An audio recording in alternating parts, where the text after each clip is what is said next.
midnight and you're tuning into Nightline with me, Muhammed, Ahmad, Hamdan. News making the headlines. Ringgit maintains bullish trend, hitting a 14-month high. And 4 suspected kidnappers shot dead in Skudai.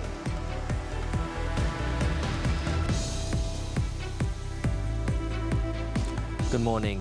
The ringgit continued its rally for the 10th consecutive day on Friday, hitting a 14-month high of 4 ringgit and 49 cent against the greenback as investors anticipated possible US Federal Reserve rate cuts in September. The local note opened higher, increasing by 30 basis points to 4.564 against the US dollar.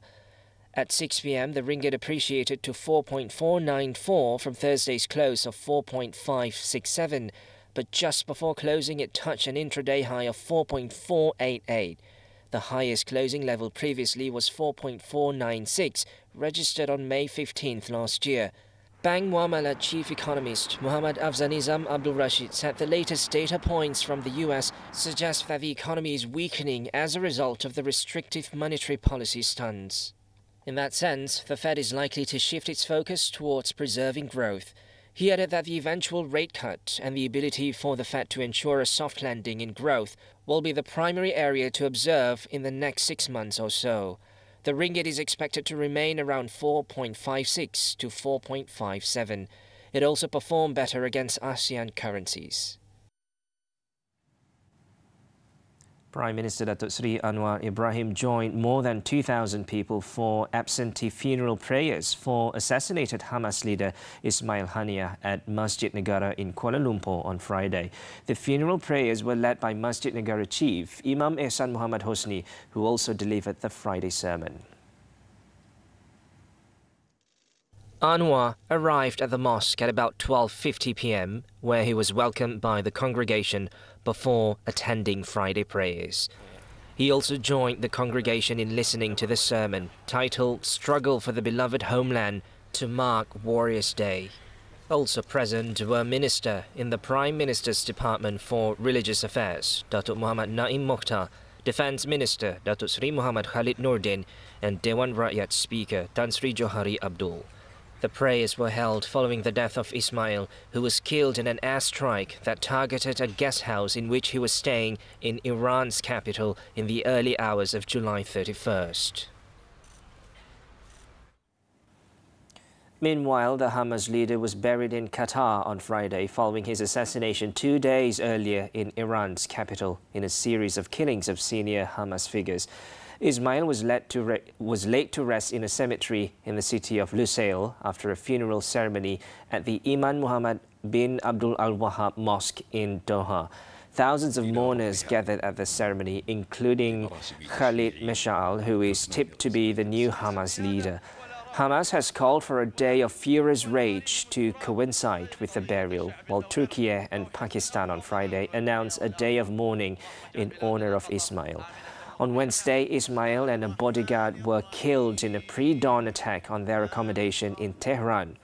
Iran and Hamas have both accused Israel of carrying out the killing and have pledged to retaliate against the Zionist regime. Meanwhile, Israel has not claimed responsibility for the death nor denied it.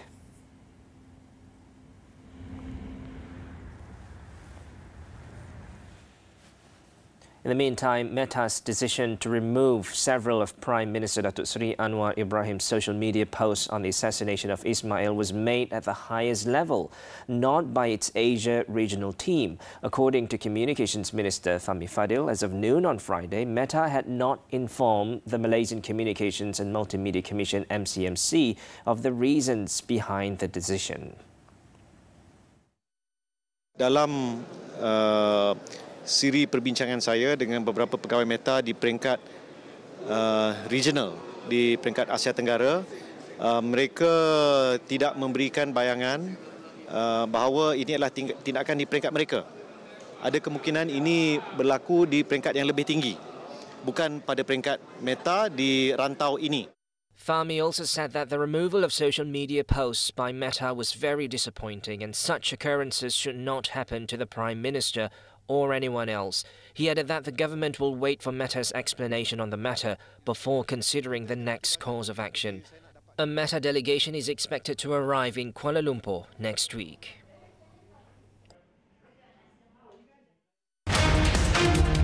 Uncovering Malaysia's dynamic approach to transform its industrial sector, breakthrough policy reforms and cutting-edge digital innovations. And how will these strategies propel the nation to new heights of global competitiveness and sustainable growth? Money Matters with Chairman of Khazanah Research Institute, Dr. Nung Sari Ahmad Radi, this Saturday at 5 p.m. on TV3 and stream on Tonton.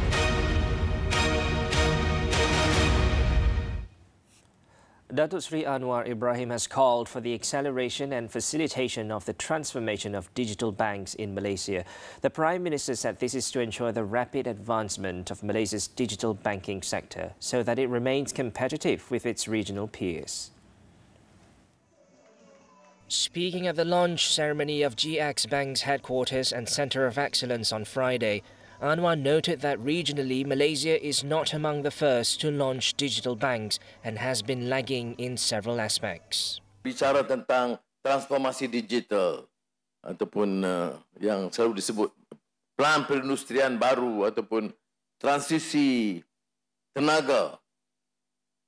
Dan tetapi setelah kita terima semua konsep itu dasar yang baru, tapi kerangka boleh disiapkan tetapi kepantasannya itu tidak seperti mana yang diharapkan. Jadi sebab itu saya kata pace, maknanya mempercepatkan itu sangat perlu. Anwar also said that the government would continue to support and take the necessary steps to ensure that digital banks are no longer hindered by lengthy and outdated regulations and processes. He also pointed out that local digital banks need to enhance innovation to tackle the challenges of a competitive and complex economy. He also emphasized that digital banks must prioritize the people's interests to remain sustainable, in addition to raising awareness and understanding of the benefits of their services.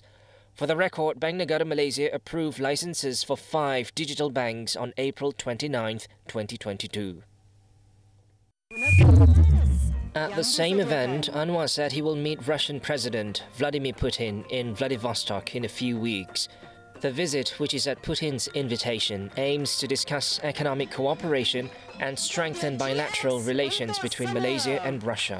Di pinggir Rusia untuk menerima undangan Presiden Putin berbincang soal kerjasama ekonomi, meletakkan kita sebagai di antara negara yang pertahankan pendirian kita yang bebas dan tidak mengambil sikap untuk bermusuh dengan sesiapa. Anwar added that he will also share Malaysia's stance on various current geopolitical issues during his meeting with Putin. On July 28th, Russian Foreign Ministry Sergei Lavrov paid a courtesy call on Anwar at Sri Perdana Putrajaya. Among the topics discussed was Malaysia's desire to join the intergovernmental organization BRICS, which Russia chairs. The meeting also covered efforts to strengthen Malaysia-Russia relations and expand cooperation in various sectors, including trade, investment, security, defense, higher education and tourism.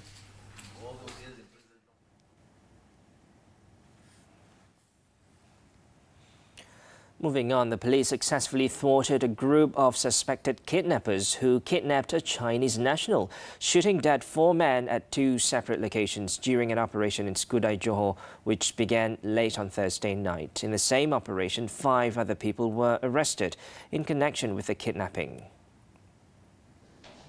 Bukit Aman Criminal Investigation Department CID Director Datuk Sri Muhammad Shuhaili Muhammad Zain said the kidnapping occurred on the Maju Expressway near the Cyberjaya exit on July 11th.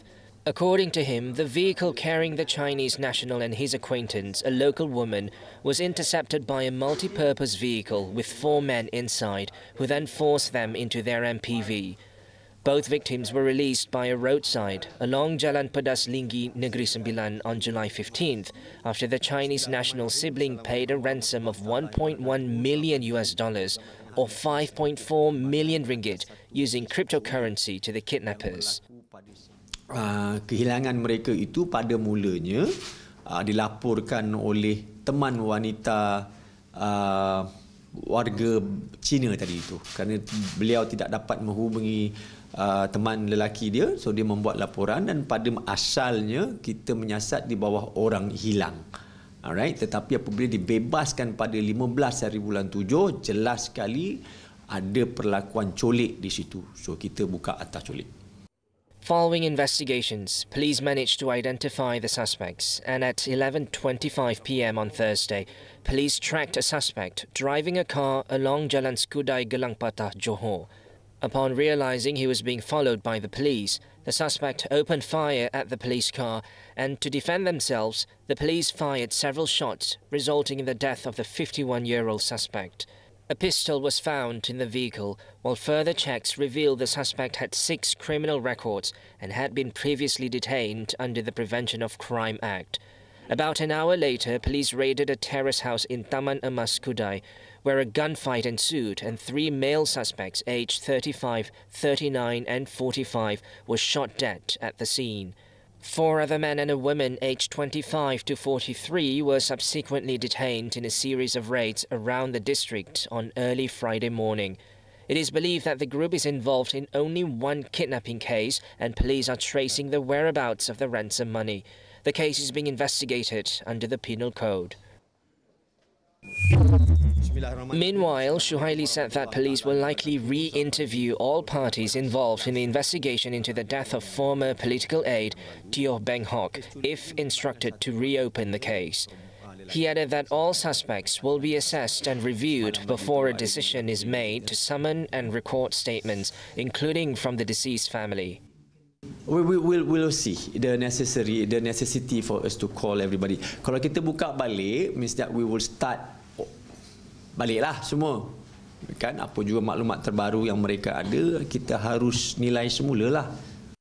On Thursday, Prime Minister Datuk Seri Anwar Ibrahim said that the government had agreed to reopen investigation into Teo's death. He also gave his assurance that the new investigation would be conducted transparently and fairly without interference. He announced the decision following a meeting with Teo's family in Putrajaya. Teo was found dead on July 16, 2009 on the 5th floor of Plaza Masalam in Shah Alam, Selangor, after providing a statement at the State Malaysian Anti-Corruption Commission MACC office on the 14th floor of the same building.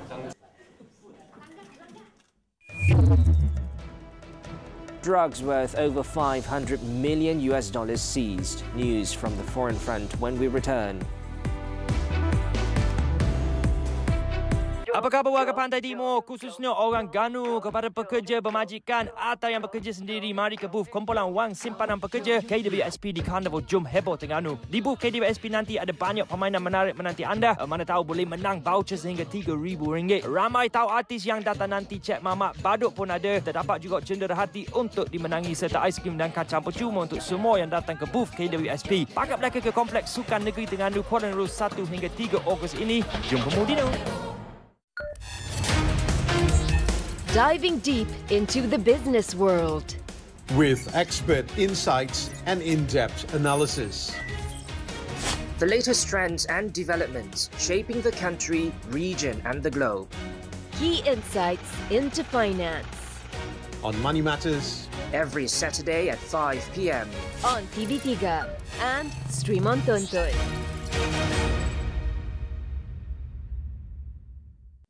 Wanita bergelar suri rumah, tangkas dan berani sebagai atlet panjat pokok. Semenjak kecil lagi memang suka dengan kegiatan lasak, manjat pokok. Secara tak langsung membuat saya terus melibatkan diri di sukan manjat pokok ni lah. Mesejnya very direct. Be proud, kita mempunyai culture dan tradisi sendiri. Annyeonghaseyo. Dan sekarang ni saya akan masukkan cili tuna. Kalau pakai fresh kimchi, kimchi jjigae ni tak akan sedap. Welcome back. At least 11 people were killed on Friday after a fire broke out at a 5-story residential and commercial building in the Philippines' Chinatown precinct of Manila. Authorities reported that the blaze, which allegedly started in an eatery on the ground floor, was extinguished about 3 hours after fire responders were alerted around 7:30 a.m. local time. Rescue personnel later found the bodies of 11 people inside the building, several of whom were believed to be restaurant staff. So far, the cause of the blaze and identities of the victims were not immediately known.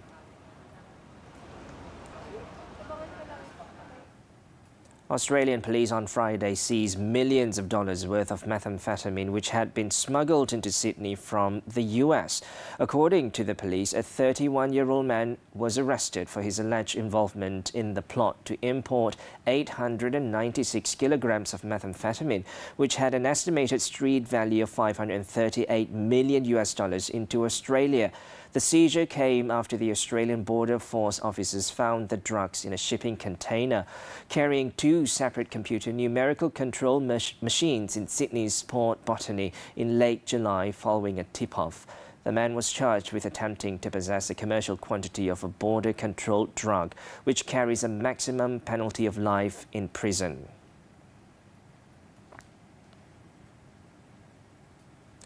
Wall Street Journal reporter Evan Gershkovich, former U.S. Marine Paul Whelan and journalist Olsu Kurmasheva have arrived back in the United States after being freed as part of the biggest prisoner exchange with Russia since the Cold War. The U.S. citizens' plane landed late on Thursday at Joint Base Andrews, Maryland, where they were greeted by cheers from family and friends who had gathered for their arrival, as well as U.S. President Joe Biden and Vice President Kamala Harris. According to the White House, the U.S. had negotiated the swap with Russia, Germany, and 3 other countries. The deal, negotiated in secrecy for more than a year, involved 26 people, including 16 moving from Russia to the West and 8 prisoners, along with 2 children in the other direction. Thursday's deal was the biggest in post-Soviet history and required significant concessions from other countries.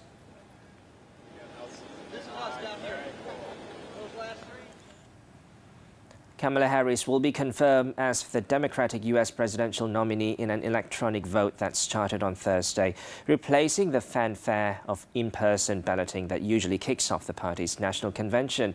Less than 2 weeks after President Joe Biden ended his re-election bid, his 59-year-old vice president is in full control of the party, having emerged as the only Democrat in the running to challenge Republican Donald Trump in November. Just under 4,000 delegates sent in signatures backing Harris to be on the ballot for the 5-day electronic vote. She won the support of 99% of the delegates who signed petitions, while no one else met the qualifying threshold of 300 signatures. The roll call launched at 9 a.m. local time, and delegates have until 6 p.m. on Monday to return their votes via an online platform run by the Democratic National Convention. 11名村民被洪水困在家中，合力利用绳索协助从自行市八面山向的庄给村民运送急需生活物资。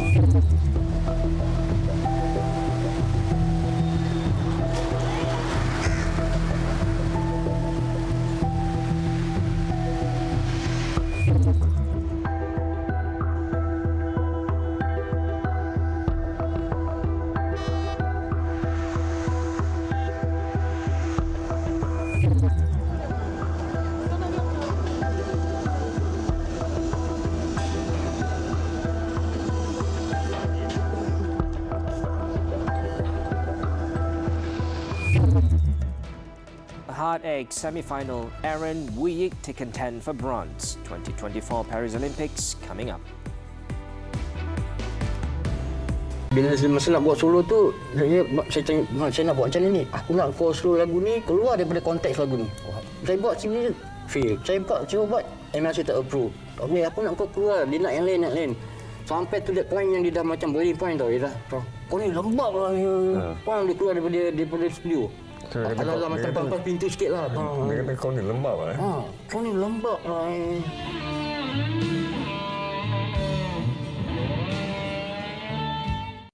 Wanita bergelar suri rumah, tangkas dan berani sebagai atlet panjat pokok. Semenjak kecil lagi memang suka dengan kegiatan lasak, manjat pokok. Secara tak langsung membuat saya terus melibatkan diri di sukan manjat pokok ni lah. Mesejnya very direct. Be proud, kita mempunyai culture dan tradisi sendiri. Annyeonghaseyo. Dan sekarang ni saya akan masukkan cili tuna. Kalau pakai fresh kimchi, kimchi jjigae ni tak akan sedap. Diving deep into the business world. With expert insights and in-depth analysis. The latest trends and developments shaping the country, region and the globe. Key insights into finance. On Money Matters. Every Saturday at 5 p.m. On TV3 and stream on Tonton.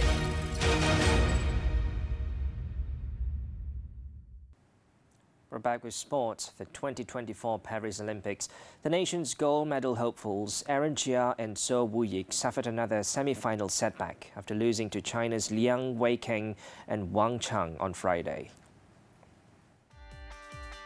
The world number 3 duo fought their hearts out in the first set, but went down 19-21 to the world number 1 pair. The reigning men's doubles bronze medalists then rallied to win the second set, 21-15, forcing a decisive third set. However, despite their efforts and chasing their opponents point after point, the nation's top doubles pair ultimately lost the final set, 18-21. This loss marks their third defeat to the Chinese pair out of 9 meetings. Aaron Woo-yik's hopes of winning the elusive gold are now over, but the pair have an opportunity to win their second bronze on Saturday. Meanwhile, national women's doubles shuttlers Pearly Tan and M. Tina's hopes of reaching the final was dashed after they went down fighting to China's world number 1 Chen Qingchen Jia Yifan. However, they can certainly walk tall. The world number 12 pair gave the 2020 Tokyo Games silver medalists 4-time world champions a run for their money before losing 12-21, 21-18, 15-21 in a thrilling 74-minute lost-4 match.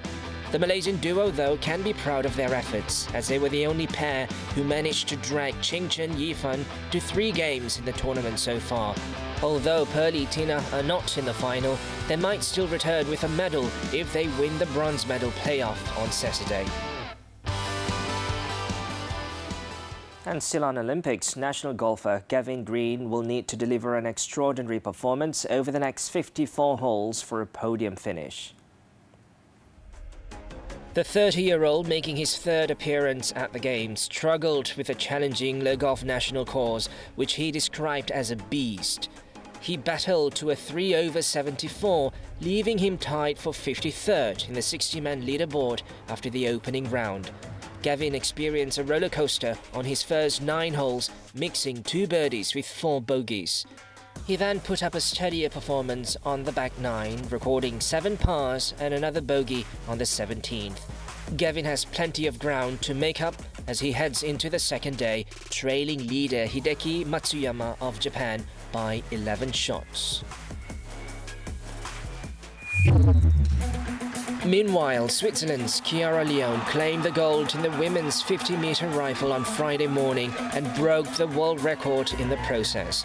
Already crowned European champion earlier this year, Leone scored a record 464.4 points. In the women's all-around gymnastics, American Simone Biles dazzled once again by winning the gold, becoming the oldest woman to accomplish the feat since 1952. The 27-year-old Biles nailed her floor exercise to edge Brazil's Rebecca Andrade by 1.199 points in one of the tightest victories of her decorated career. Earlier, the US won their first ever team fencing gold in women's foil, with rising star Lee Kiefer becoming the first American fencer to win 3 Olympic gold medals. The team of Kiefer, Lawrence Kruggs, Jacqueline Dubrovich and Maya Weintraub held on for a 45-39 win over Italy in the final. Coming up, suspected drug dealer arrested after ramming into police. The details when we return.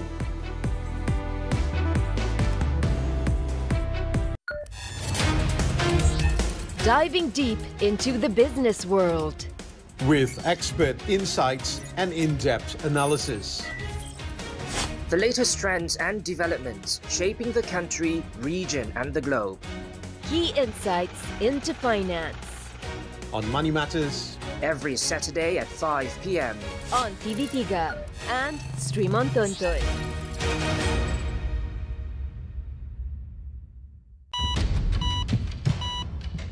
Kekal cakna, kekal sihat. Hello Doktor merungkai pelbagai persoalan kesihatan anda. Penyakit kronik, pemakanan, kesihatan mental, semuanya demi kesejahteraan anda. Setiap minggu bersama tenaga pakar kesihatan terbaik Malaysia, segalanya terjawab dalam Hello Doktor setiap Ahad 5.30 petang di TV3 dan stream juga melalui Tonton.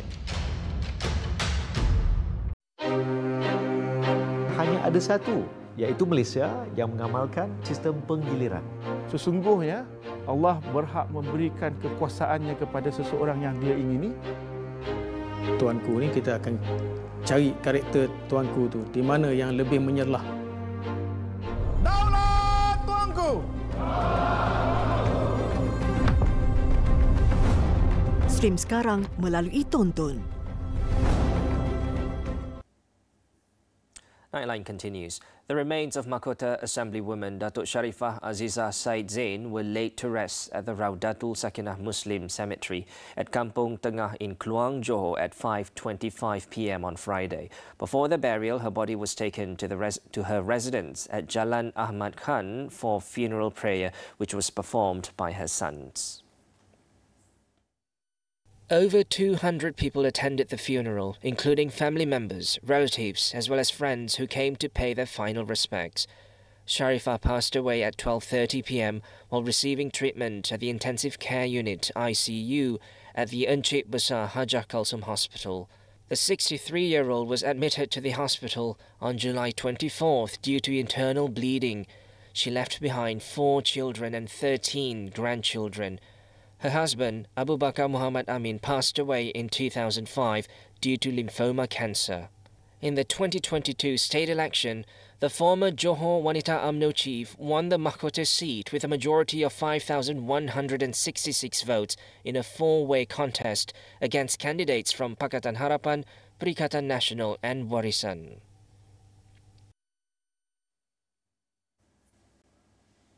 Meanwhile, Prime Minister Datuk Seri Anwar Ibrahim extended his condolences to Sharifah's family. In a posting on social media platform X, Anwar hoped that her family would find strength and perseverance during this difficult time. He also prayed for the late Mahkota Assemblywoman to be forgiven for her sins and for her soul to be placed among the righteous.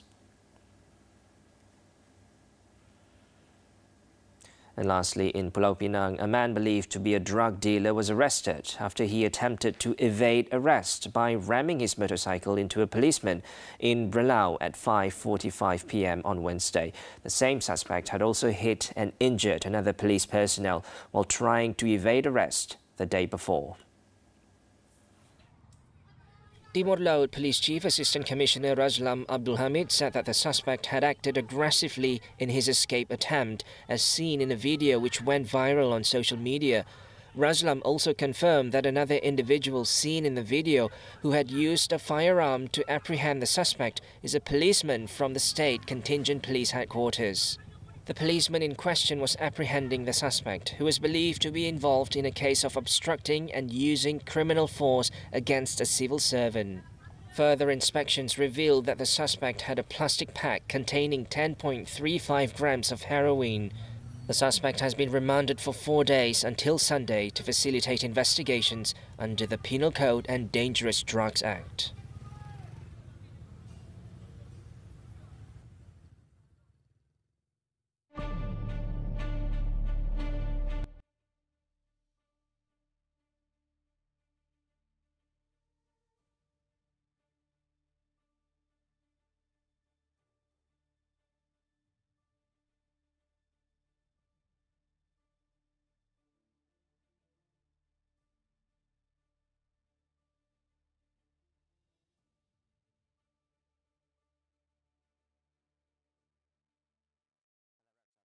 Nightline, we leave you with visuals of amphibious vehicles navigating Amsterdam's canals for the last time before new environmental regulations take effect in 2025. With that, I'm Muhammed and Hamdan. Thanks for tuning in and have a great weekend.